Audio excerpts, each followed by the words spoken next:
Hi, my name is Dr. Kelly, and I'm the Public Health and Education Specialist at Mental Health America of the Mid-South.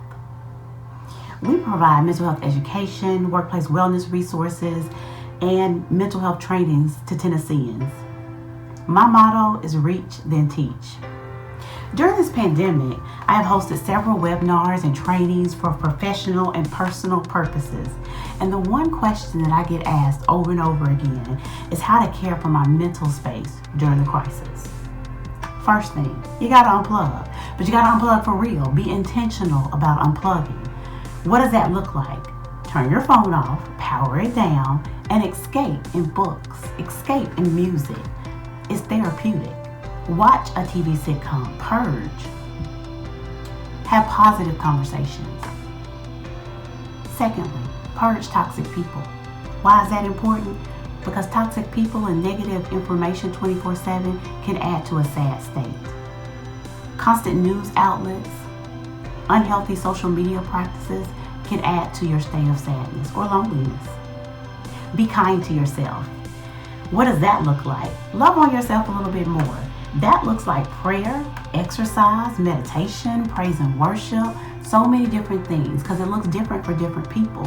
But the goal in this is whatever you do, make sure it's positive and make sure you're not thinking about work or the state of the world.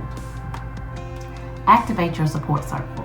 That is so important during these times. You're activating the people who are around you and who trust you, and you trust them. So that's trusted friends, that's trusted family members, and that's your therapist. So get your therapy on. Do not sit in sadness. We know sadness leads to depression. Research tells us that unrecognized and untreated depression leads to suicide. If you ever need resources, you can find more information on my Instagram handle at dr.desiree.kelly, Kelly. Another question that I get asked a lot is, what do you do when your family members are driving you crazy during the quarantine? That's a valid question, right? So we're all human. We all get frustrated. We all get anxious. We all get angry. So it's important, number one, to feel how you feel. But then control your actions. Don't let your actions control you.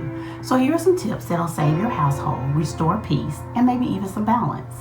Number one, talk to your kids about COVID-19, but make sure your responses are age appropriate, but still include them in the discussion. Secondly, limit news consumption. 24/7 news cycle, that can add to stress contagion, and stress contagion is real. Okay? Thirdly, keep routines as normal as possible. That looks like practicing the same schedules with some minor edits, because you got to incorporate fun time, family time. Allow your kids FaceTime to have monitored social media time with friends. That's important because we're missing our friends. You can best believe they're missing theirs as well. Give yourself a timeout. Mandate a quiet hour. Everybody in the household. Okay? Incorporate family time. This is important because when your kids see that you're working, they see you're giving time to everybody else but them. They want their time too. So make sure you incorporate that. It might not be an everyday thing, but it can be an every other day thing. Institute family meetings. This is pivotal in my household. It's been a lifesaver. We did this pre-COVID. We give everyone time to air out their grievances. This is akin to old school lemon squeezes, but with guidelines.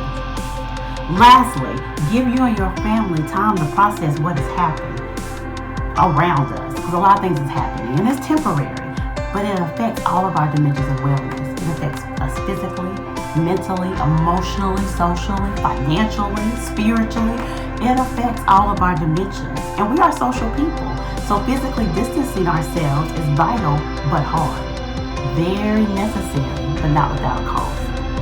I hope these tips will help you manage your happy a little bit better moving forward. Every day, find time to groom and dress. That's important. Don't stay in your pajamas all day. Take personal time to meditate, morning or afternoon, or evening. But take that time to find something that you are thankful for. What are you feeling gratitude over? Move your body for at least 35 minutes. Prepare a success list every day, which is different from a to-do list because it reframes that word to do. And my type A people will appreciate that. And then do your part to help minimize the spread of COVID-19. Listen to the recommendations of CDC and our medical professionals. Now, implementing one or two of these tips is truly the best way to mentally prepare for returning to normal. These are just my 22 cents.